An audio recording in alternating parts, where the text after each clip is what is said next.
Hey, what's up, everybody? Welcome back. This is The Sober Experience. I hope you guys are having a wonderful day, a wonderful life. We're checking in on you. And as promised, we're going to have some more interviews coming back on the show. I know half of you like them, half of you love them. So without any further ado, I met this guy at one of my home groups a few times peripherally, and I can't wait to get to know him any better. And we're going to dig in pretty deep. So everybody say hello to my buddy Otis. Otis, say hello. Hello, Otis, alcoholic. Nice. How you doing? Beautiful. Okay, Otis, first things first, where are you from? I am from the woods of Vermont, a little town called Belmont, a little village. What was it like growing up there? Oh man, it was honestly some Huck Finn shit. It was like really rural. It was, there's like 800 people that live there, dirt roads. Yeah, we didn't have phones. I think I had 12 kids in my grade. Yeah, no way. Yeah, like real rednecky upbringing. And I loved it. It was very secluded, very idyllic. Yeah, looking back, I'm really grateful for it. Right. Were you guys near any cities at all, or just no? Like Vermont cities. Vermont is pretty small. Vermont's wicked small. And I was born the year that cows surpassed people in 1992. So, no way. Yeah. So we had like Vermont cities, and I'm using air quotes here. But they were just kind of like bigger towns. Most people know Burlington. I'm about like 2 hours south of Burlington. South Central Vermont, right on the back of this ski mountain called Okemo. So, yeah, just really rural. Yeah, Burlington, there's a lot of Portuguese people in Burlington. There's some really good Portuguese food. Yeah. Weird little pockets there. Yeah, it's so funny. I worked with a guy, and he was from there, and he was like we call him pork chops. So he was like a pork chop hippie. So he played, he sang in a reggae band, and he's still very earthy, very, it's a different climate up there mentally. Oh, very. People wear tie-dye, like non-ironically. Right. Real laid back. Yeah, and you're right on the Canadian border. It's a very different world. It's a very different world up there. Right. So do you have siblings, or are you the only one? No, I got a younger brother. He's he's 29 now. I'm 31. So yeah, I got one younger brother, raised by a single mom, basically. Yeah. What was up with your dad? My dad, I know he's not going to listen to this, so I can confidently say he was just like he was a guy that should not have been hired for the job, I think. I don't think he was ever supposed to be a dad necessarily. Right. So he essentially peaced out when I was like 12 years old. But, even before that, when he was around, he wasn't really around. My mom was a super badass, and yeah, he was more of like a kind of ski bum, pothead guy. He just wasn't really around. And then when they got divorced when I was 12, he was kind of more or less out of the picture. And, eventually we spent like 3 or 4 years estranged. And he actually ended up on my amends list. No way. So I actually reconnected with him like a year and a half or 2 years ago. But yeah, essentially raised by a single mom, and pretty grateful for it. Father's that must Day. have been tough for her in the 90s. I mean, you think about it now, right? You're just like, wow, what would it take for you to wrestle 2 kids into submission? Two like country boys, like boys raised in the country, breaking bones and shit. Right. Yeah, no, I don't think it was easy at all. But if you asked her, I'm sure she'd tell you. She wouldn't even have thought twice about it. She wouldn't have said it was hard. It was like, that's just what I did. That's beautiful. She's very stubbornly good mom. Yeah. Incredibly grateful for her. So when did alcohol and drugs start showing up? Or were you like a cigarette kid first? No, dude, to this day, I still haven't like smoked that I remember like a cigarette out of a pack of cigarettes. And for the longest time, I put all kinds of crazy shit in my body, and I thought I was so much better than everyone because I didn't smoke, right? Little cigarettes. But no, I mean, growing up out there, it's just kind of, what you did is you drank, you did drugs, you got people pregnant too early. Like that's kind of what you did out in rural anywhere, I think. I was pretty late to the game. I didn't start.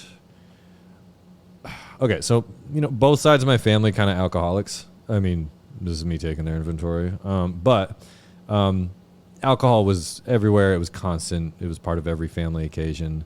But a lot of my family are not like the kind of stumbling drinkers. It's more like maintenance drinkers, just constantly kind of pickled. But my mom, you know, she comes from an Italian heritage, and she would give us little like cups of wine at dinner when we were kids. Right. Because I don't know, that's what Italians do, I guess. And maybe it was just because she was trying to nip any alcoholism in the bud by kind of making it normal or something. I don't know. I don't remember ever like really liking it as a kid, but I remember like getting the little cups of wine or whatever. So it was always around, but I didn't really care for it. And then when I was 16, you know, I was in high school. Everyone I knew was already getting fucked up, and like I hadn't. All 16 of the kids? Yeah. Oh yeah. So yeah, I grew up in this little town with like 12 kids in my grade. They definitely were way more experienced in all that stuff than I was. My mom actually brought us over, my brother and I, after my dad and her divorce. They brought me to kind of like one town over, and it technically is a city, Rutland, Vermont. And I got shipped to basically this bigger public school. 250 kids in a grade, you know, 1,000 kids in the school. It was total culture shock for me. But yeah, it was just like a public school. So you had the cliques, you had the drinking, you had the drugs, like all that stuff. And where were you in all of that soup? Oh man, I was like a weird. I didn't know where I fit in. I was always like kind of an artsy kid, but then I grew up, you know, in this kind of like Huck Finn environment, and like I came into high school like really nerdy. You know, I had like a mushroom cut, and I wore like, you know, windbreaker pants and stuff. So I got picked on like immediately.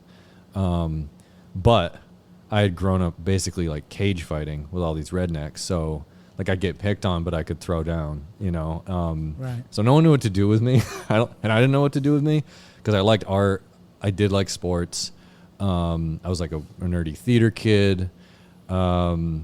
Yeah, I was kind of a master of none. I think a lot of people liked me. Like I wasn't unpopular, but I wasn't top of the heap. You know, I didn't hang out with the jocks. I kind of found these like kind of fringe people. Kind of hung with like a well-to-do crowd a little bit, which I think was part of the like not getting into drinking or drugs right away. Like I actually didn't mind school, and you know, I was like a super angsty, weird little creative kid that felt like, you know, I felt like kind of big fish, little pond, just because I was angsty and pissed off and like didn't have a dad. So perfect concoction for, you know. Yeah, it's all on the menu. Yeah. Like the building blocks for where I'm at now were there. Yeah. You know. So how did you respond when you first started drinking? I loved it. I loved it. It was just some random Sunday afternoon, and I was home during the summer. No one else was home, and my mom always had. She didn't drink because after she had my brother, she actually developed an allergy to it. So she would like get crazy, massive hangovers if she would have like a sip of alcohol. Alcoholic autism. Yeah. So as soon as she had my brother, like she stopped drinking. So I've never seen my mom drunk, but she always had wine in the fridge for, you know, our relatives and stuff. So there's this big bottle of Pinot Grigio, like one of the 1.5s, and I was just like making a sandwich, and I was just in the refrigerator and saw this like cold bottle of Pinot Grigio, and I think in my brain I remember thinking like, oh, people have like cold white wine with lunch on Sundays. So I poured myself a glass. And I remember not liking alcohol before that, but then I tasted it and I was like, wow, that's actually not that bad.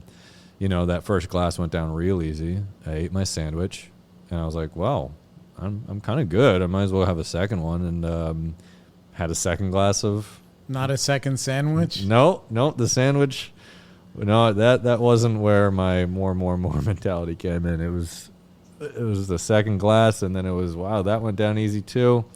All of a third, all of a fourth, and, you know, by like, you know, 1 p.m. I was absolutely trashed on my porch, and I was fucking loving it. I was so blissed out And like my mom came home and found me just drunk as a skunk, like happy on our front porch. And, you know, she obviously knew right away, and she kind of like let me ride it out. And I was basically like hungover by 9 p.m. And I remember she took me out to like this village snack bar for French fries because she wanted to like teach me how to treat a hangover immediately. Right. Yeah.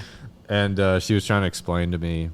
She's like, okay, so now you've had alcohol, you've gotten drunk. Just so you know, this is like a thing to be celebrated. It can happen in moderation. Like, you come from a family that, you know, people have abused it, and this isn't like an all the time thing. That's what she was telling me. It's such a sensible response. Right? Yeah, if you think about it, like, I mean, how old were you? 16? Yeah. 16 is like... That was so late for where I grew up. Bro, it's late for now. What do you mean? Yeah. I was late to the game. Like, when I see, like, you know, I see, like, sometimes, and I laugh, like a little 13 or 14-year-old girl, and I'm looking at their little, like, fucking hands. Yeah. I can't even imagine that wrapped around a 40. Isn't that insane? Right? Yeah. You're just like, or a little 13-year-old boy, a 14-year-old, what's 8th grade? Just getting tanked. Yeah. They'll be, you know, when I was a kid, 14-year-old kids, 15, whatever, there'll be 4 of them on one fucking 40. Yeah. You know, backwashing it down and slapping it around. Like, you know, so, Yeah. But knowing what you know about alcoholism now, like, that's a very special first time, you know, because that is an abnormal, that's not you with your friends sharing a beer. No. That's you home by yourself with a sandwich. The only thing is you're basically like the guy in the book, The Whiskey and the Milk, right? But there's no, it wasn't whiskey, it wasn't milk. But it was, it's deliberate. Deliberate and alone. Right. Deliberate and alone, Now, which ended up being... was that your MO? Yeah. Oh, yeah, baby. Yeah, so how did it evolve from that one day where you're like with your mom and she's like, okay, you know, and that's, you know, kudos for her, 100%. Like, that's a very sensible response, but obviously you didn't respond in kind. Well, I heard her, but in my head I was like, that was fucking awesome. And I immediately went to my friends who had already been drinking, you know, but, you know, in a moderate high school-y kind of way. And I was like, guys, have you heard of alcohol? You know, and they're like, yeah, we've drank, you know. And I was like, no, but like, have you drank? Like, you know, it was already like, I got to spread the good news. Look what I found. I have arrived. I've arrived. It felt like, what a thing I can do on the weekends now. And one thing I was like, we need to get this. And what I realized was, if it wasn't just this bottle in your mom's fridge, it was actually a little bit hard to get. So I immediately got really good at getting alcohol. I was really good at profiling people outside the supermarket and hey buddying people. You know, I'd wait in my truck and, you know, ask some random individual like, hey, you want to make $5 and, you know, get a bunch of booze for a bunch of teenagers. And I supplied it to all my friends. I ended up taking orders for like a lot of my high school class. I wanted to be the procurer of the good time, and I was pretty good at it. I eventually started making fake IDs. Meanwhile, you could have fit in if you wanted to. Oh, I did sports. I did theater. I was an art like kid. With the list of things that you were talking about, like you could have just swam with the fish, but you're like, no, this is my call to arms. Yeah. I am Bacchus, bringer of wine. Yeah. Wow. And like, I kind of credit, like a lot of my friends started drinking a lot more because I was supplying it, I think, you know? And they would be, I'd be like, hey guys, what do you want to do what do you want to do tonight, Saturday? And like, well, you know, we drank pretty hard last night, so maybe just take it easy. And, you know, in my head, I was like, yo, you can do this every night. You don't have to just do this once. Right. So yeah, like in retrospect, I was like, if you could feel like this all the time, why would you not feel like this? But don't you think, I mean, this is what I think. I think it's a natural response, especially considering adolescence, all the chemistry that's going on in your body. Oh, yeah. You got high school stuff. Oh. There's a cute girl here. There's a cute boy here. There's all of that stuff, and you just, you just want to be able to exhale. And I was a fatherless, kid, basically, living in rural Vermont, feeling a little too big for my britches. And I was a creative kid. So, like, the people that I worshipped at the time were, as an angsty young boy, it was shit like Hemingway and Picasso and all these, like, kind of macho creative dudes who ended up, offing themselves because of their addictions. Like, those were the romantic guys to me. That kind of filled that void for... Yeah, it sounds sexy. It sounds sexy, and like Mad Men was out at that time when I was a kid, and I think my brain was maybe just looking for some, male figure or whatever, and Don Draper fit right into there, and I'm like, this guy's got some good ideas. So yeah, that whole like kind of romantic, self-destructive, self-loathing. Look at me. Yeah, sipping on tragedy. Yeah, and like who can drink more than anyone else and keep it together. Like that really, and that happened to me. Like I had a higher tolerance than everyone I was around. I kind of immediately became the DDD, just designated drunk driver in Vermont. And amongst my friends because they were the ones stumbling around and puking. I could drink just as much of them, but I could, quote, hold my shit together. And so I still did fine in school. I always had friends. I didn't, I ran from plenty of cops, never got caught. I held it together, but I loved it and I was really good at it. And it fed this romantic, creative, thing for me. Great. Yeah. So what happens next? So what happens is I get into college, and again, because, I kind of, I don't know, I really hesitate to use the word functional, but, as a kid, like I still performed, and I was pretty talented, like as far as like, creatively, drawing, painting. So I went to a really good college, an art school, and I ended up majoring in fine arts. And where was this? Rhode Island. It's in Providence, Rhode Island School of RISD? Design. Yeah, RISD. That's where my daughter wants to go. No shit. Yeah? Oof. Hey, if your daughter has a crazy work ethic already, this is... Oh, she just spent 3 weeks in the summer at Pratt full time. Oh, man. She's in high school. But anyway, this is about you, but go ahead. Well, this very much feeds into like, it was a really good school, and I got into other schools that like, offered more money and, would have been like a kind of safer bet. But, this was kind of like upper echelon for me, and I was surprised I got in. And they're known for having this crazy work ethic and being really competitive. And, my mom and I were basically like, I fucking have to go, Yeah. So I did. And, freshman year of college, I came in pretty good at drinking, and I definitely honed those skills the way I think anyone does kind of in freshman year. Still had a fake ID, was still procuring booze for a bunch of people. Are drugs showing up yet? Not as much. I'd smoked weed a little bit. Honestly, like narcotics really freaked me out because I grew up when oxys really hit the country, and I saw a lot of friends, hitting that pretty hard. We lost people to oxys, when I was a kid, and through the years that's when it turned into heroin, and so I think that did freak me out. That did freak me out. So if it was around, I didn't do a lot of it. But I'd smoked weed some. I didn't like it because it put me more out of control than I'd like.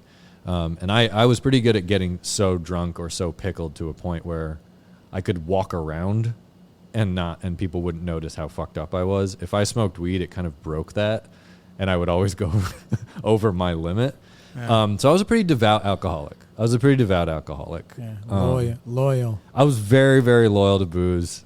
I was insanely loyal. Yeah, and like freshman year, I started getting into like clear alcohol, which now I know that's just fight juice for me. I don't know what it is about, other than tequila. Usually like vodkas or gins. That just made me freaking angry, and I would drink a lot and get into stupid fights. Freshman year was intense, but throughout college, I drank very habitually. but I always got shit done. I got a scholarship while in school, like a pretty hefty yearly scholarship. I could work harder than anyone else. I wasn't the most raw, talented person, but my work ethic was pretty crazy. And it was also like right around this time in my freshman year, I became totally estranged to my dad, because, we barely had a relationship at this point, but I was kind of looking back at all the shit that he did that my mom kind of kept from us because she wanted us to have a relationship with my dad. But, I realized he was a drunk. I realized he was, he did some pretty shady stuff. I completely cut him off and got real angry for years. And I was like, I'm going to be everything this guy wasn't, and the vendetta was born. Big time. Very consciously too. Right. It wasn't. Most alcoholics have a vendetta. This was a. I'm going to show you. And I was, he was a shit dad. I immediately was like, I'm going to be a dad, period. I was like, I'm going to have 7 kids. I'm going to even the fucking scales, and he was. But you need that fuel. The disease needs that fuel.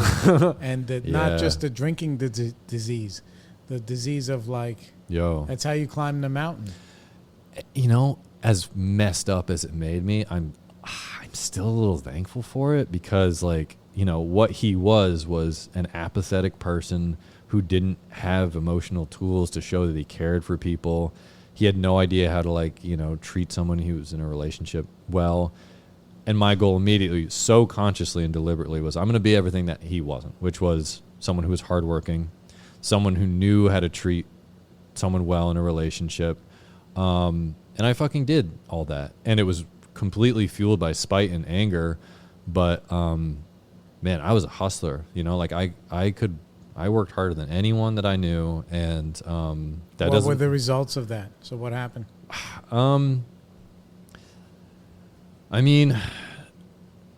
Being an addict, diving into not being him, I think was a really good escape to allow me to not really think about who I was, a lot of characteristics that I'm pretty proud of now came from that time, which is, and I've in so many words thanked him to this day when we did kind of reconnect for a second. Like, you did show me what not to be, and then I became really grateful for my mom seeing everything that she was. So I kind of emblemized her and tried to be like her and tried to not be like my dad. So a lot of that was I think I was just character shaping in a way. Did you make it all the way out of school? Yeah. I graduated, top of my class. And I was really proud of, I think a lot of people say if I went back to college, I'd do it differently, or I would have worked harder or whatever. I worked my ass off. And I didn't take it for granted. I really did. I enjoyed college.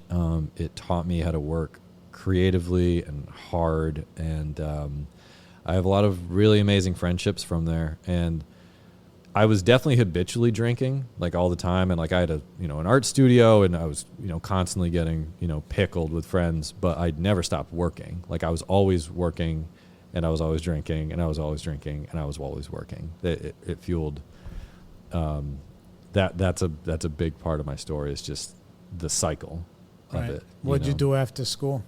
I actually traveled for a little bit.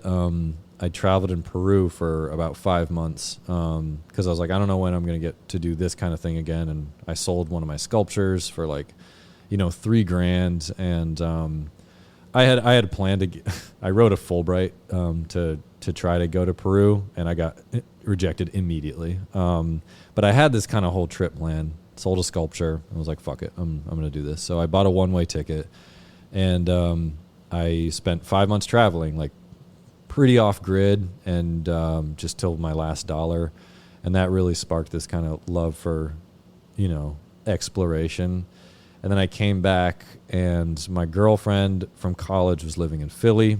So I immediately moved to Philly, and we got a place together, and I started working in a sculpture foundry, which was just, long, laborious days, and I was working as an artist. You know, I was trying to make my sculpture thing work. I was way overqualified for the job, but the drinking was still habitual. But I had this awesome girlfriend. I had like an actually great relationship, but I was just working my ass off, and felt kind of a chip on my shoulder because it was hard to keep my head above water. And it was about 2 years in, I kind of decided I didn't love the fine art life, you know, the people, and I really loved travel from that one experience. And I wanted to switch things up. And at the time, I was actually listening to like 10 or 11 hours of podcasts a day at this foundry because it was all manual labor. And what year was this? This was like right when Serial was coming out, the Serial podcast. So this was 2014, 2015 is when I was working in this foundry, and I was just working, and I was listening to a ton of podcasts every day. And like, what I wanted to do was travel, and I wanted to get paid more. And so very naively, I actually quit my job to do that. I was like, I'm going to do this. Immediately ran out of money while trying to make it work. You know, I bought like a microphone and a recorder and just went at it in a very chaotic way. Ran out of money and started working in restaurants again, which I had done during college to pay for, you know, art materials and stuff. So launched back into the world of restaurants, which is a pretty great place to be an alcoholic, you know? Yeah. Weirdly enough, it was actually one of the only times that I really wasn't hammered at work a lot. You know, everyone I worked with was always coked up, and you know, I was hanging out with the cooks who were drinking like vanilla extract in the walk-in, thinking like, oh, these guys are crazy. But you know, I was just around it all the time. It was when I would go home, that's when I would drink. Yeah, similar to how you started. Yeah, exactly. You started with the sandwich. This is the eternal story of my my drinking was this. My party starts when the other one ends, you know. Right. Yeah, so we moved to New York eventually. Throughout this whole time, it's just habitual, you know. It wasn't like a problem. It wasn't problematic drinking, but it was essentially a daily occurrence. Moved to New York, worked in restaurants again full time, you know, really kind of like high-end restaurant world. Same deal, you know, a lot of alcoholics, a lot of people doing coke. And I still, like, I don't even think I went to work hungover once for a brunch shift, which in retrospect blows my mind. Like, I drew that line somewhere. But I think it was my workaholism. I was so concerned with, on paper, like, no one could know that was my behavior. So I made goddamn sure that when I was at work, you know, I always had the highest sales. I always took more shifts than everyone. And the drinking progressed, but I was never the stumbling drunk in that way, you know? Right. You were protecting your alcoholism. Oh, I was protecting it, and I was building like a foundation around it so that it could not be So nobody viewed. could fuck with you. The people don't understand. No. If you have somebody that's in your life, this is something that you can see. A lot of times, alcoholics, addicts, whatever, they hide behind success. You know, it's the best way. Like if I'm doing all these things, nobody could ask me anything. Yeah, check yourself. Yeah, Look what I got. Because you're protecting your drinking, or your drugging, or your eating, or your gambling, or whatever you're doing, and you're not even conscious of it. No. That's why it's a disease, because you're just like, when you look back, you're like, geez, that's what I was doing this whole time, telling myself that I'm a functioning addict or alcoholic, which literally means that you cannot function without alcohol or drugs. Right. That's what it means. And but in the time, you're like, no. I can drink all night and then go to work all day and still do all these things. yeah, can you do that? Yeah, you yeah. know, like it was a point of pride. You're lying to yourself, and you don't even know you're lying. No, I didn't even know I was trying to prove anything. Right. It was just my behavior. Yeah. You know, it was so subconscious at that time. And yeah, I got people were trying to poach me to work at some of the best restaurants in the fucking world, you know? And like that was great for my ego. But the whole time I was trying to make this other kind of career in radio work. I was doing a lot of public radio stuff. And eventually it got to the point where like I was doing well enough at that on the side. You know, I was going to restaurants and working like 5-6 nights a week. Yeah. And then every off hour I was trying to make this hustle work. So that's when I lived in New York from 2016 to 2019. I didn't experience New York. All I did was work, and I was just in that. Eventually that side passion that I had, it became a choice. Like I need to pick one. So I stopped working in restaurants and I took the plunge into kind of being like a freelance producer, which was immediately kind of like a pretty scary pay cut. And it's like, holy shit, I'm living month to month now. But I was like doing something I loved. And, again, great for my ego. I was like, wow, I make that work too. And that's like so much of my stories is drinking was always there, but it was just this background hum. And, you know, like I was hungover like a lot of the time, but it was so normal. It was so normal that, it like certain memories don't even, it's like, oh, it was a Tuesday. It wasn't like a low point. It was a fucking Tuesday. So when does the bottom start showing up? The bottom started showing up when, I was in this relationship for about 7 years. It's a long fucking time. It's a long fucking time. Yeah. That was, at that point, it was especially for an alcoholic. Most of us, we're like 6 months, we're burning it down. Yeah, right? Trying to sleep with your sister or something. This, like in retrospect, I did a lot of weird stuff. That relationship was one of the best things I've ever done. And, it taught me so much. We're still like best friends, That's cool. It's really cool. And the drinking actually was never a huge issue in that relationship. So, I thought I was going to spend the rest of my life with this person, and have like 20 kids and whatever. I was just so stubborn and like, eyeing the goddamn prize. I wasn't even willing to think about it ending. She, thank God, kind of did at least question it, because we had very fundamental differences that we just never kind of reconciled, and we thought they might change, and they didn't. So she floated it, and eventually we amicably broke up, which is really hard. But I didn't want to be in New York in the first place. So I was like, well, I'm out of here now that we broke up, and so I went back home to Vermont, kind of with my tail between my legs. How old were you? I was 26. And, career was going pretty good at this point, and I was mobile, so I could go back to Vermont and, like, I had work. But I was going back to Vermont, and the second I got there, this is kind of where shit started, because I had been living with this person and living this life, and I always imagined getting old with this person. When we broke up, I ended up home in Vermont in the winter alone, and I realized that I had absolutely no fucking idea how to make a decision for myself with just me. It was the first time where I was alone, and I was like, oh, who is this guy? Yeah, you're with yourself, by yourself. Big time. And it's one thing being by yourself. It's another thing being with yourself. Oh, I was real with myself in my family home, which had its own, and, winters up in Vermont, I'm way up in the woods, it was some, Donner Party shining shit up there, and it perfectly coalesced with my, this kind of dark moment that I was in, where I was officially alone. Yeah. And your disease had progressed. Yes. Where you were on the porch with your mom, French fries. Yeah. Now it's a bleak fucking winter. And relationship gone. Yeah. Fucking. And I couldn't stumble around you can't stumble around your house if you're trying to protect yourself from the world being an alcoholic. I didn't do that around her, because she obviously would have said something. So now I'm alone. Yeah.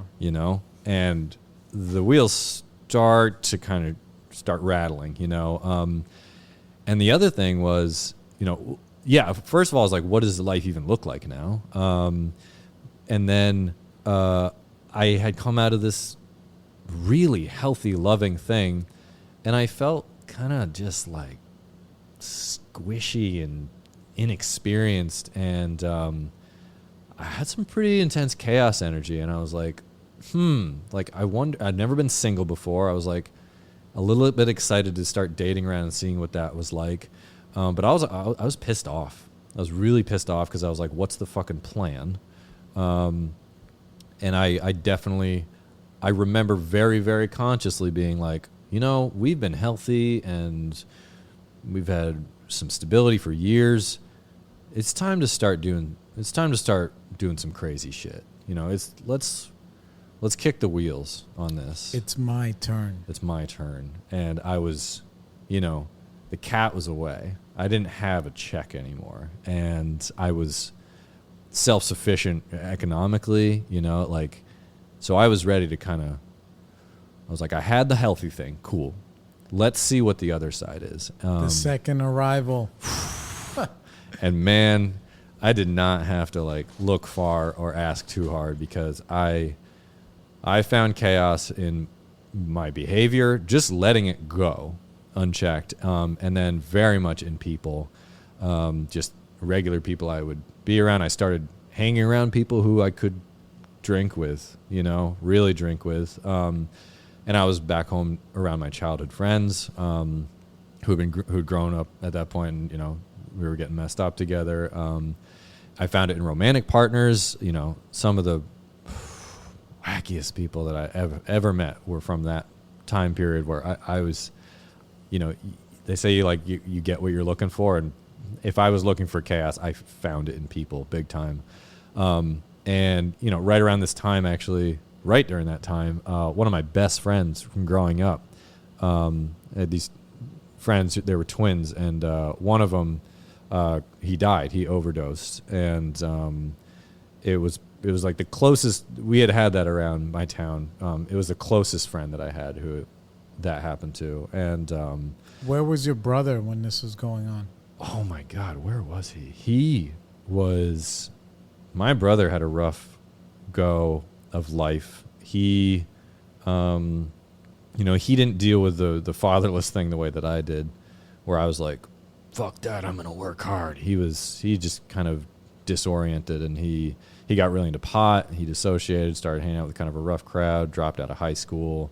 He was floating around. I think he was living in Burlington at the time.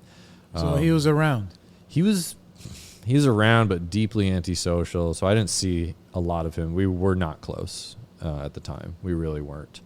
But obviously, you know, he knew, you know, my friend David, who passed, like, you know, he knew he was in that world. And, you know, like, that happened. And how did we deal with that as like a group? We got really fucked up, like, all the time. And, you know, he was a twin. So I was constantly around his brother, Josh, and it's like looking your dead friend in the face. And it was just like, with everything that was going on, it was a very existential time. It was cold, it was dark, and I had a lot of fuck it energy. I was like, what's the point? Let's just go hard and see how far we can run this. So that was like the beginning of some really, I was finally entertaining the darkness. You know, I finally let it have the driver's seat. I think it was always in the passenger seat telling me some pretty crazy shit, but I was like, no, we're gonna hide that from people. And it was right here when I was like, okay, let's see what you got. And I fed it big time, and it was a real fatal progression. And the more I drank, the more successful I was. Like, my career, I was thriving. I got into a bunch of like prestigious programs. I was just getting jobs left and right. You know, I had the car, I had a shelter, still had friends, like actually good friends who are still good friends and weren't psychopaths. You know, like, you know, when I had to change my people, place, and things eventually, most of my people stayed. Like, I surrounded myself with well-to-do people who can leave half a beer on the table. You know, like, I didn't get that. Right.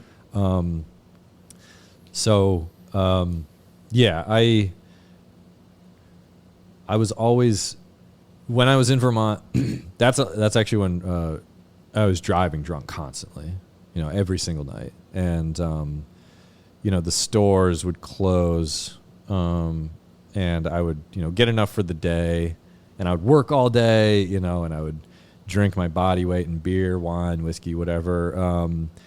And I would always be like, that's enough. But then the gas station would close at like 11 p.m. And after, 12, 15, however many drinks, I was like, we got to get some more. So I would jump in my car and I would go to the nearest gas station, which was like 15 miles away, get whatever, be drinking on the way home. A lot of the time I had no idea. I woke up and I was like, well, we got home. And I had this, this is when I used functional in a way that it was not ambiguous to me. I was like, I am functional because I have a career. I have a car. I have all this shit. I had a routine, How did you feel about yourself? I think now, it's the best way it's been put, I've heard in the rooms, which is egomaniac with an inferiority complex. Did you feel like the rug could have been pulled out at any time, or were you above that? No. I know that I was questioning it, because, I was alone, but, your recycling can doesn't lie. And I would, man, part of my routine, every morning I would wake up. Every day was about reassessing like the damage done. I would wake up and putting out fires. Oh yeah, every morning. Like what happened? How do we recover from this physically? What do we got to do today? How are we going to get through that? I used to make coffee every morning. Make my coffee, nice, and I would go downstairs and go to the driveway to see if the car was there. Yeah. And to see what scratches were on it, and I never found a fucking scratch. I knew how I got home so rarely. I knew what roads I took, but like I don't remember that, and there's just crushed cans just in every corner of the car. I got home. Sounds gross. It's fucking gnarly. And then I would hop on a business call with some highfalutin people who were paying me money with my coffee after making sure that my car was just still there. And I never got a goddamn scratch. And I would see my recycling can. And I know how much I was drinking, and I know that my friends weren't drinking that much. So as far as the rug being pulled out, I think going down with coffee every morning, I was like, dude, when is this who's gonna call me on this? Right. I got pulled over. Denial. It was denial.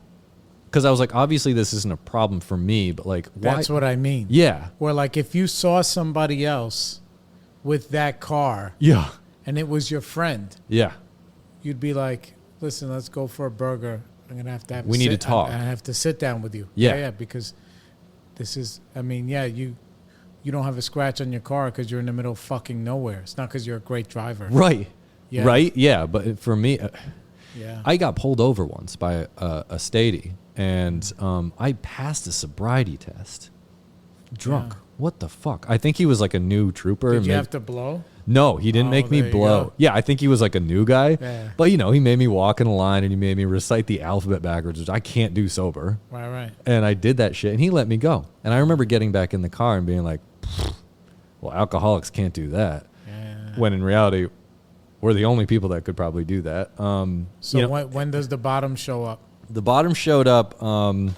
That was the status quo for a while. Drinking, driving, doing well in my career.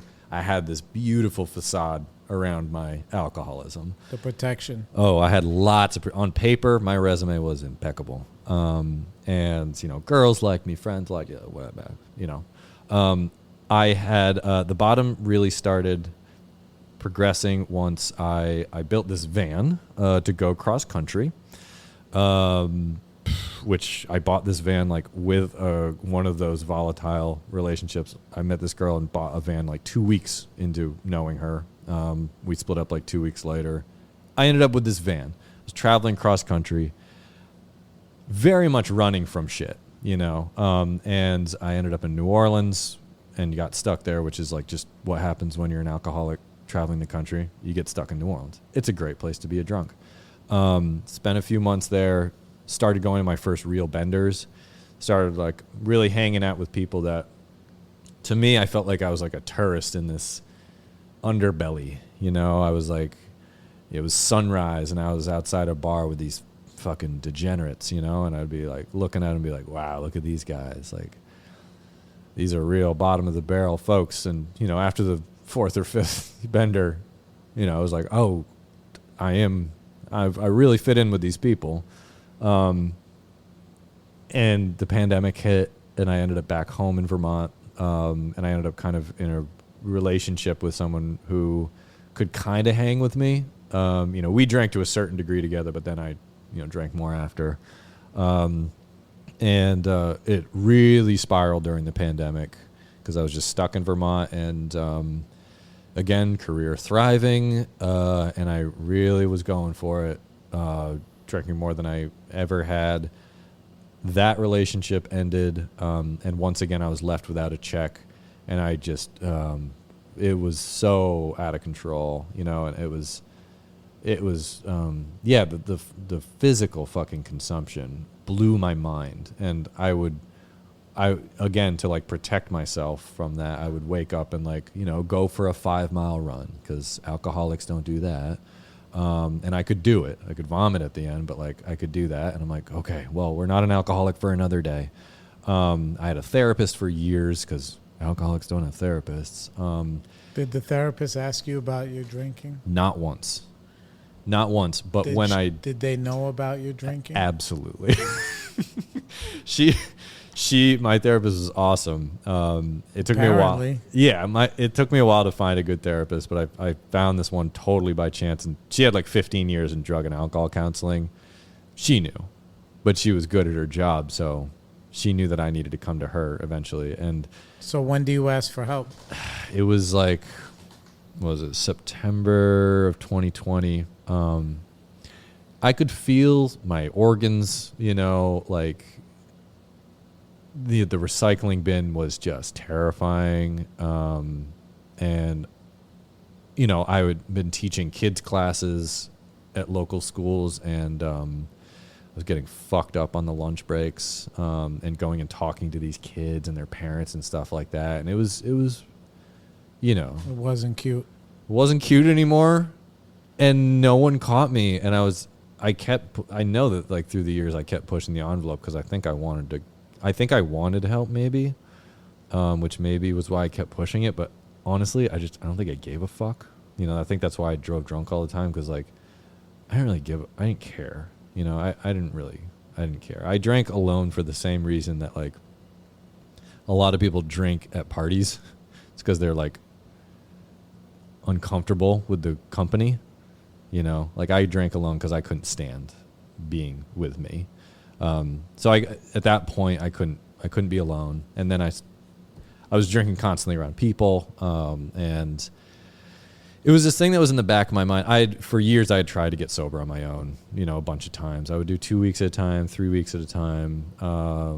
I had up to that point, I'd tried everything that every alcoholic has tried. Just the beer, just the weekends, everything.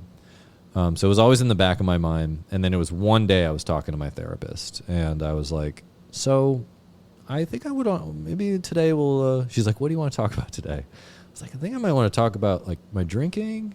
I don't know. I think I might be drinking too much. And she's like, well, how much are you drinking?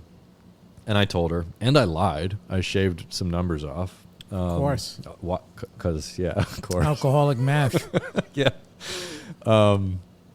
And she's like, okay, how often? And I was like, daily. And she was like, okay, here's some AA rooms that you might want to check out in case you're interested. And I was like, you know, I had such a logical, like, you know, list-oriented brain. I was like, no. Like, I need to be told that I need you to tell me that I'm an alcoholic, and then I'll do with that information what I will. Like, am I an alcoholic, Miss Therapist Lady? And she was like, I think you should go to these meetings. And I was like, okay, no. Why don't you just tell me, like, what's happening to my body? What are the risks? Like, at this rate that I'm drinking, which I lied about, what are the risks for my body, blah, blah, blah. And she listed off this horrifying, list of things that are right around the corner for me if I continued. Were you also taking medication? No. Lucky you. Oh, I know. I was a responsible alcoholic. I wouldn't even take ibuprofen for my hangovers because I was like, hey, that's dangerous. Yeah. Taking I used to eat at this place. We used to order sometimes, or I would go, we would order, have it delivered. It was on Wall Street. It was called Mangio. I would have Chilean sea bass for lunch, and 3 hours later do heroin in the gym. Fuck. Yeah. Shooting? No, I only sniffed heroin. Yeah. I go to the bathroom, I sniff heroin. I'm like, it's chest, Monday. Yeah, right? Yeah. Maintenance, baby. Meanwhile, like, too many carbs. I'm counting carbs. Yeah. But like, so crazy. No, I'll have the salad. Yeah. No, we're going to do the sea bass. Yeah. I'll have vegetables on the side. I'm watching my figure. Yeah. Steamed. Not fried. Yeah. So funny. Yeah, I wouldn't do the ibuprofen because I read the bottles like, oh, you can't do this with alcohol. Yeah. So did you go to a meeting? What'd you do? Oh man. And I should also say, just for the purposes of my story, at that point for the last few years, like any drugs that were put in front of me, I did. Yeah. I never got like super into narcotics or anything. I never bought drugs, but I did anything that was given to me. Yeah, you never said no. Never said no. And I had lots of good cocaine. I had lots of bad cocaine, and lots of stuff that I don't know what it was, but anyways. So yeah, this therapist, she was like, you should check this out. And I was like, okay, cool. Well, we don't want to die, so we'll go to this meeting. And it was the pandemic, and there was only one meeting that was out. There was only one meeting period within like a 50-mile radius of me. And it was like a men's meeting in Rutland, Vermont. And it was meeting Tuesdays, Thursdays, and Saturdays.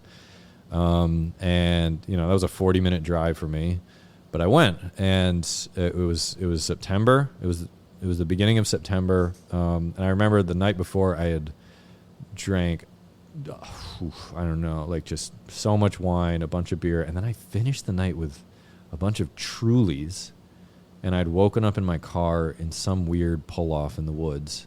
And I was like, okay, today's the day, and I was really pissed that like Truly, the seltzer, was my last, drink. I was pretty upset about that. So I went to this meeting. It was in a church. It was in the basement of a church. And I walked in, and there was like 6 dudes there. And like one of them was my bus driver from middle school, who was not sober when I was in middle school.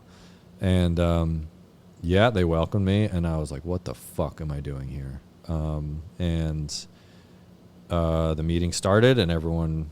in these meetings, in the beginning, you introduce yourselves, everyone, and everyone's going around the circle. I'm Phil, I'm an alcoholic. I'm Mark, I'm an alcoholic. It got to me, and I was like, I'm Otis, I'm an alcoholic.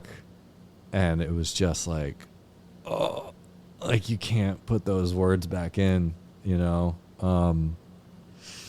I immediately thought like, okay, I shouldn't be here. I'm 20 years younger minimum than any of these guys. They have stories that make your toes curl. These dudes are on borrowed time. These are guys that like they know them by name at Dartmouth Hospital because of all the shit that they've had to get replaced in their bodies. I'm not one of these guys.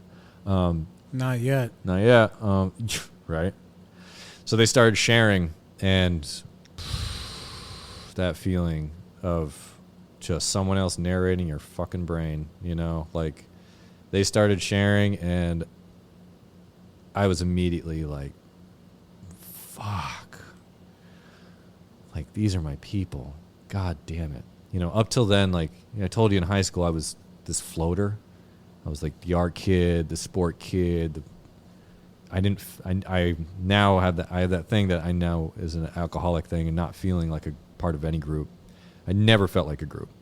Terminal uniqueness. I was really terminally unique. And that first meeting, the reluctant, oh shit, this is my group feeling.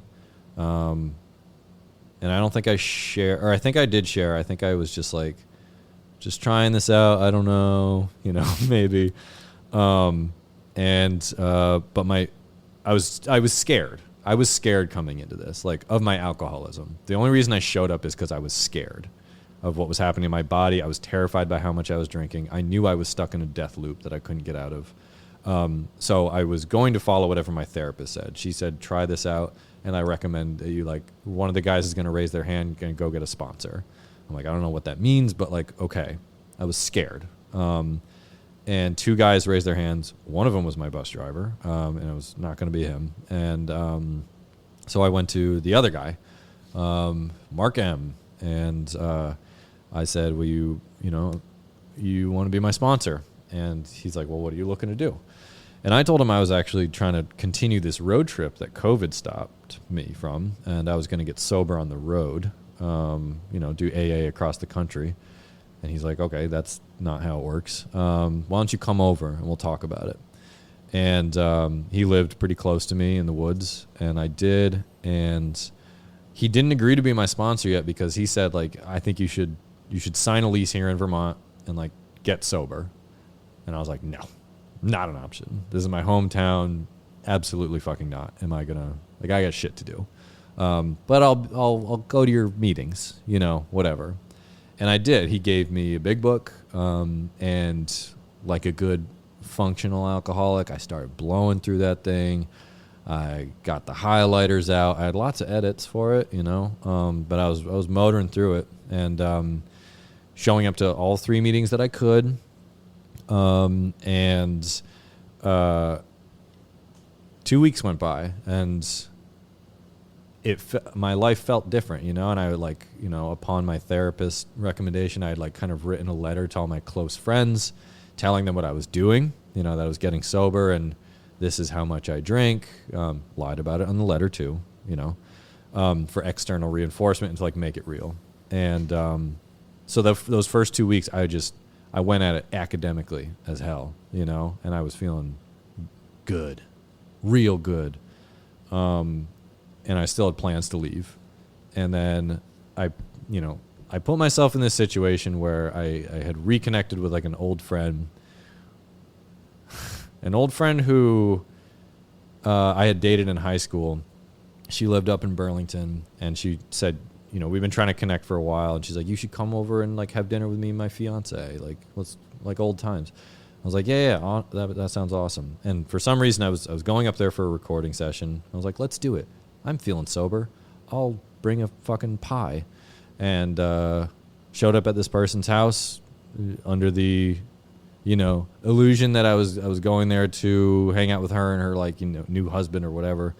I show up and she opens the door, and I immediately know this is a shady situation. He's not home, and she's got a bottle of wine, and she's like, hey, I got this bottle of wine just like we used to drink in high school or whatever. And I was like, no, that's okay. I'm not drinking right now. And she was like, oh, come on. I was like, that's a pretty good point. So cue a big old slip, and turns out, this person was, like, married for maybe 6 days, and, like, wow, had her own issues that she was trying to deal with, and I was just, I wasn't ready to get sober, so, many, many, many, many bottles of wine later, I think I had prided myself up till that point thinking my drinking was pretty implosive, and didn't have much of an effect on other people. Like, it was very isolated, but now I, like, really fucked with someone's life, and, like, yeah, it felt really, really dirty and really gross, and it felt so different waking up. It felt so different waking up, having drank after going into a meeting and saying I was an alcoholic.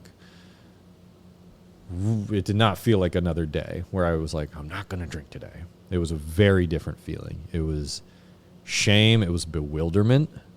Because AA ruined your drinking? AA really fucked up my drinking. Like, that day that I did that, I had blasted through 80 pages of the big book. I was on the phone with my sponsor, who didn't agree to be my sponsor at the time. You were checking all the boxes. Oh, I like I always did, Jared. I've checked the shit out of those boxes, None of that matters. I was I was a good boy. And So yeah. how'd you come back into the rooms? He said, I remember him saying, he's like, if you mess up, call me. And my immediate thoughts were like, I already fucked this up. I'm obviously not going to get this. Like, I'm not like these people. They got it. This probably isn't for me. But he told me, like, if you mess up, call me. And it took me a couple hours, and I was, still basically drunk. And I called him, and I was like, hey. And he's like, hey, how you doing? And I was like, oh, I messed up. I drank. And he's like, oh, really? I was like, yeah. And he's like, wow, that's great. I was like, no, what? No, it's not great. He's like, no, sorry, I didn't mean to say it like that. It's just, we all knew you were going to relapse. Like, you were such a cocky piece of shit. Like, we knew you weren't ready. It's great this happened so quick. Are you fucking ready now? And the truth was, like, I can still remember just the smell of that wine sweat, and the liquor coming out of my skin, and like the fucking atomic bomb heartbeat in my head. And it was raining, and I was like, okay, wow, yeah. He's like, come over to my house. And I came, and I went home, and I fucking slinked into his house with my tail between my legs, and he's like, how do you feel? And I was speechless, I was like, I don't know what to do. Like, I don't know what to do, man. Like, I don't, yeah, it just gets me fucking emotional thinking about it. Yeah. It's like, I can't do this. Yeah, he was, That was the moment. yeah, man, it was really, it was so clear that I had, like, lost, I'd really fucking lost. When you read in the literature, it says, like, who cares to admit complete defeat? Yeah. You have to admit to your innermost self, Yeah. this is who I am, and I'm not alone. I didn't get that yet. All I got was that I was, like, I had prided myself for so long in fucking winning, and it was just like, I woke up and it was all a lie, and I was like, oh my God, like, what have I been telling myself? Who am I? Fundamentally, who am I? Right. If I'm not this thing that I thought I was. And because it shattered. It shattered. And you're doing that standing next to another guy. Yeah. Oh my God. A grown fucking man. That was the other thing. Is like, even before he agreed to be my sponsor, he's like, I'm going to want you call me every day. And I was like, are you fucking high right now? Because I'm not calling a grown man. Are you high or are you gay? Yeah. Or like, fucking, like, no. I'm not calling a grown man every day. Yeah. So I didn't, But so I showed up, and he's basically like, so what are you willing to do to get sober? And I like, I think for the first time, I don't even want to say honestly, because it didn't even feel honest. It was just out of complete brokenness. I was like, whatever, I don't know. You got ideas? Because I don't know. I think it's important to also say, like, the obsession. All that time I was like, checking off the resume or whatever. It's really important for me to say that in the back of my head, at every second of every day, there was that hum. Every single thing that I did was leading towards getting that thing at the end of the day. It was like tinnitus, tinnitus, whatever the fuck, how do you say it? It was this ringing for every single day for years up until then. And I was disgusted by alcohol, I think, that day. And it turned on you. It really, I thought we were cool. Betrayal. That's what I felt, betrayal. Absolute. Like, in my heart. I was like I thought we had a deal. Everybody else was along for the ride. It was me and the bottle. Yeah. You know, and Yeah. I felt really betrayed. And I was like, yeah. What I talk about reasonableness, willingness. And he's not even going to ask you to do anything crazy.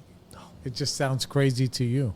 Well, the crazy shit he told me to do, he's like, well, do you want me to be your sponsor? And I was like, luckily I'd find this, we had a lot in common.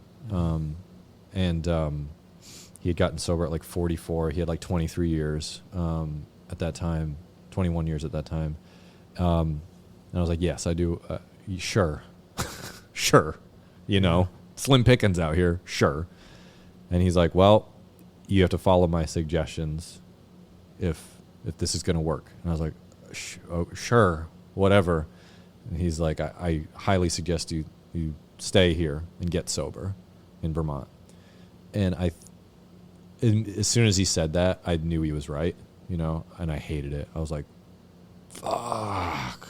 You know, I was just like, I had an apartment that I had for like a month, and I knew I had the option to extend it to like a year or 2 years. And as soon as he said it, I was like, oh my God, I'm going to be here for another like 2 years, back in my hometown. After living all over, whatever, I'm back in my hometown in an apartment alone. Like I had seen it. I was like, that's what my life is. But I knew he was right. And I was like desperate.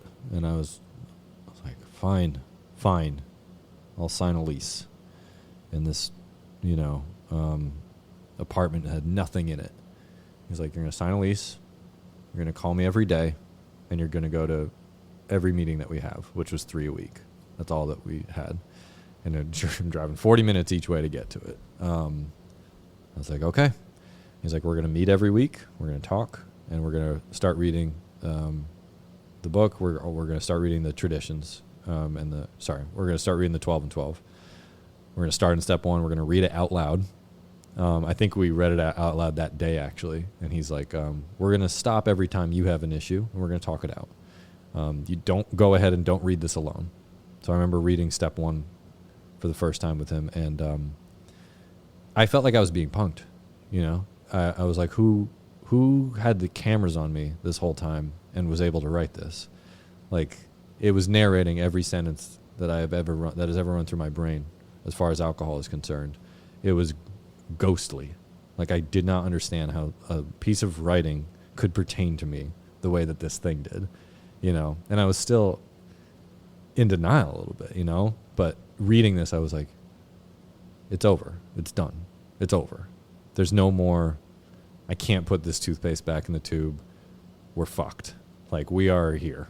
This is now. I was such a logical person, and I'm just like, it is illogical for me to think that this is not who I am. I am an alcoholic. Full stop, period. There's no going back, you know. What does that mean? He started taking me through it, and that was my last drink, and that was October 2nd, 2020. That day. Yeah. What do you think was the most impactful thing that he taught you about yourself, or that he showed you about yourself? Man, I mean, at this point I've spent hundreds of hours talking with this man.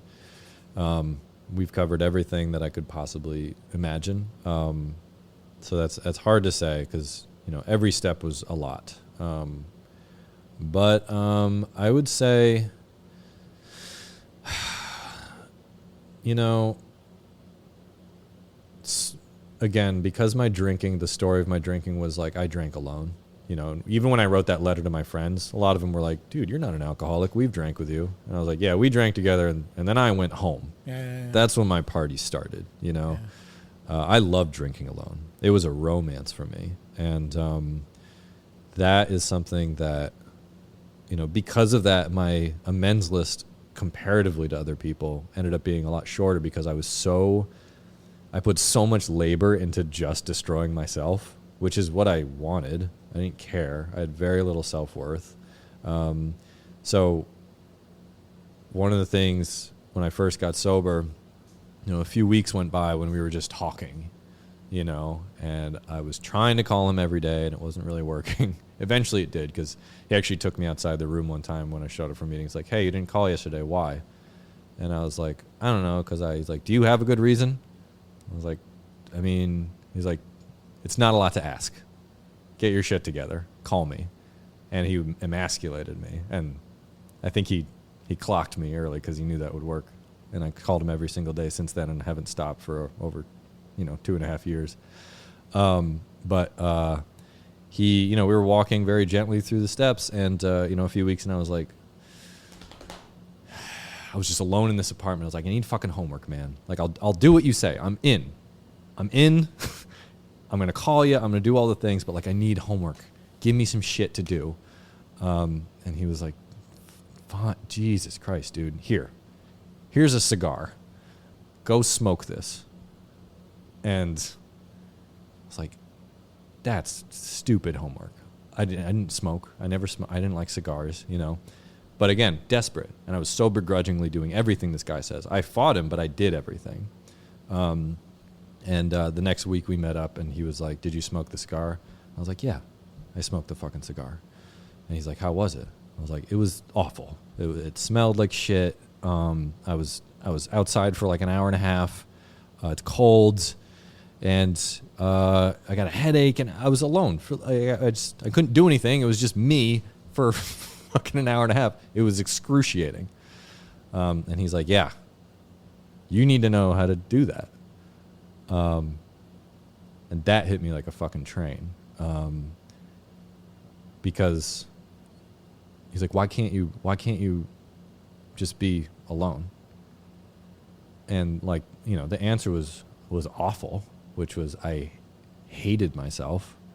That whole time that I had this successful career and like I did a lot of like competitive on stage stuff and I would win.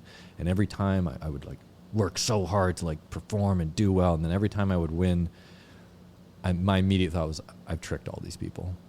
I've tricked everyone. All this success I had, all these jobs I got, these kids' classes that I've fooled everyone, My self-worth was so garbage. And that's why I couldn't go to sleep at night without drinking, because that would mean that I have to be here, in my head. Be with yourself. Yeah, and I couldn't do that. He made me realize that, like, wow, I think so lowly of myself that I can't be with me for more than 5 minutes. And he's like, this is going to take practice. And he made me smoke a cigar every week. And then we eventually started doing it together. But he made me realize, eventually I got to the point where I was like, I didn't hate being by myself. And I started putting together some sobriety. And I actually got on board with the higher power thing quicker than I thought. I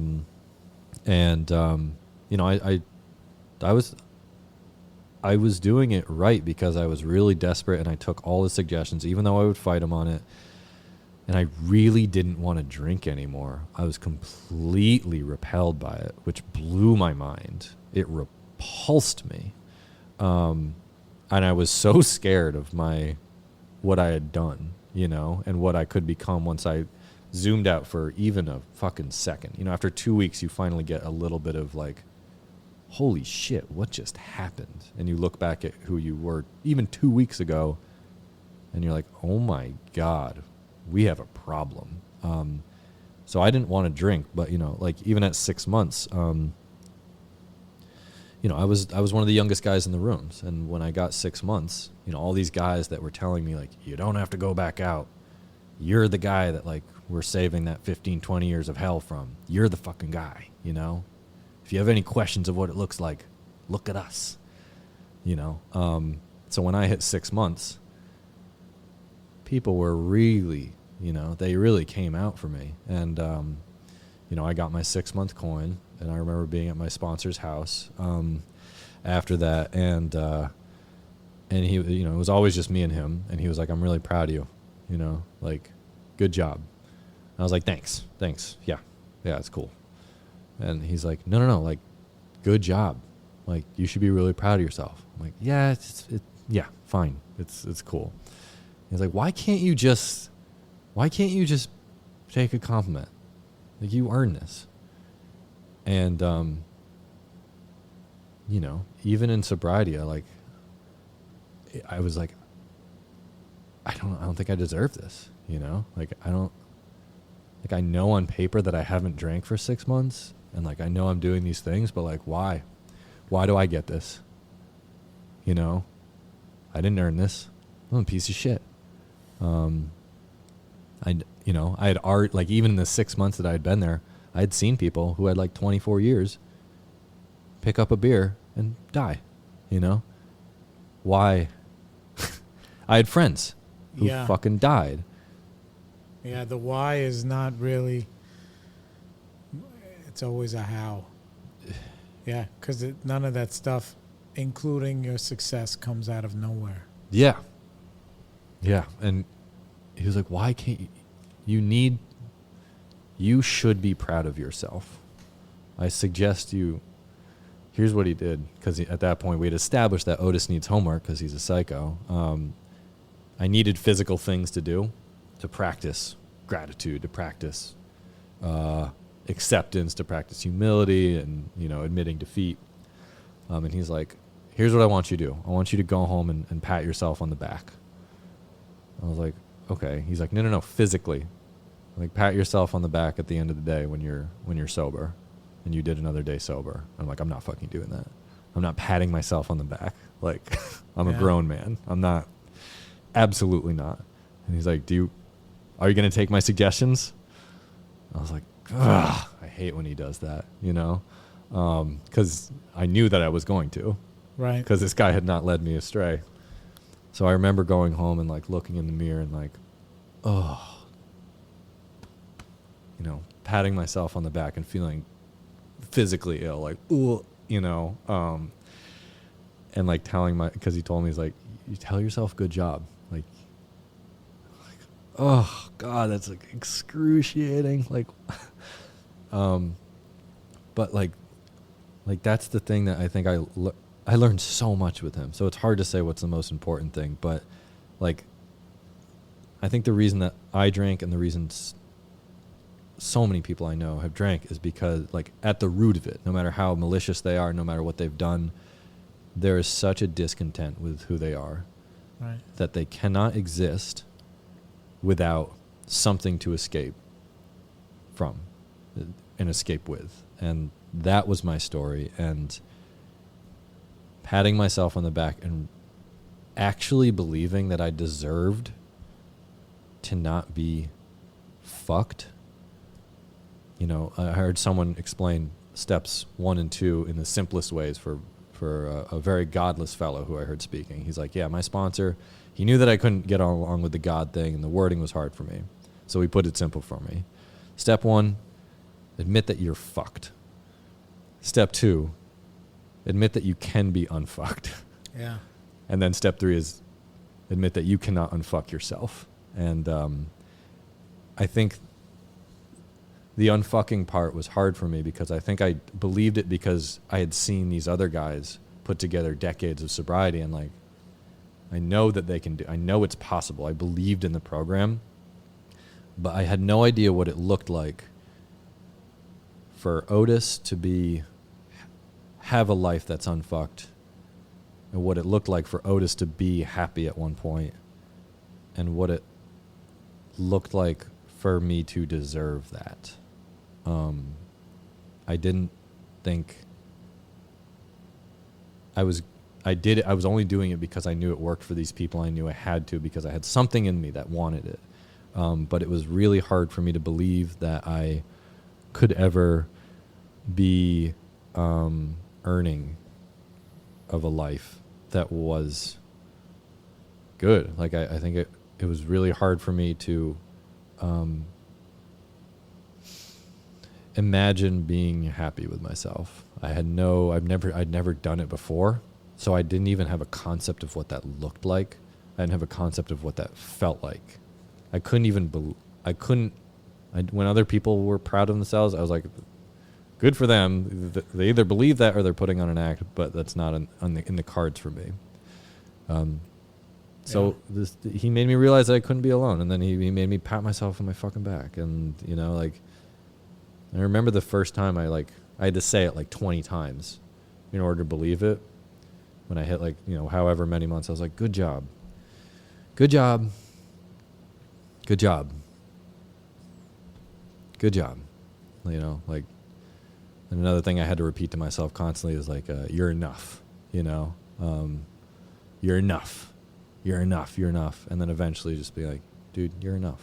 Like, be soft with myself and like actually believe it. And then, like I had some really powerful amends to make for people. And like, I had amends that weren't accepted, and that was tough. But like one of the most painful amends I made was like, I wrote one to myself and I imagined me being some other person, and if I treated some other person the way that I treated myself, and thought about myself,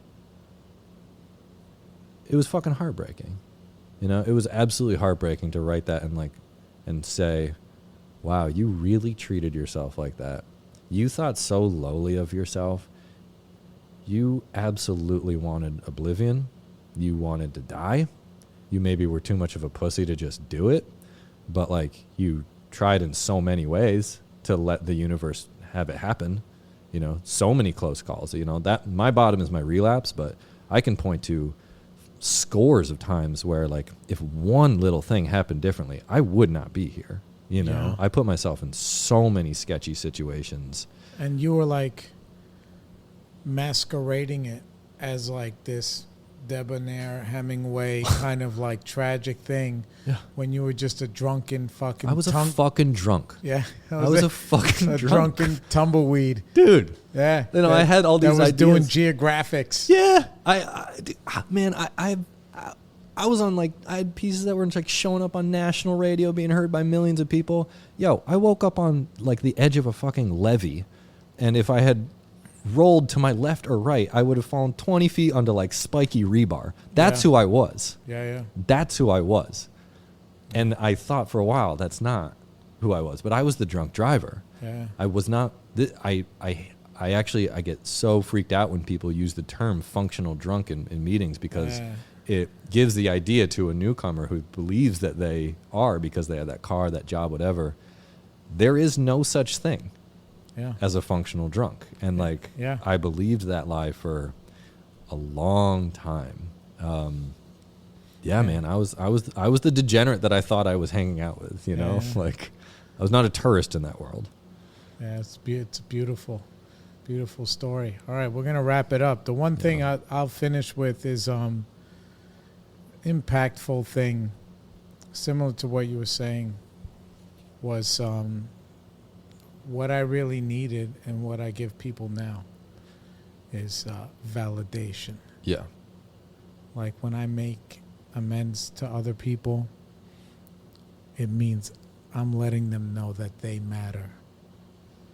And maybe they don't need it as much as I need to matter. And apparently that's all I wanted my whole life. I just wanted to matter. Yeah. And I already mattered. I just didn't feel it. Yeah.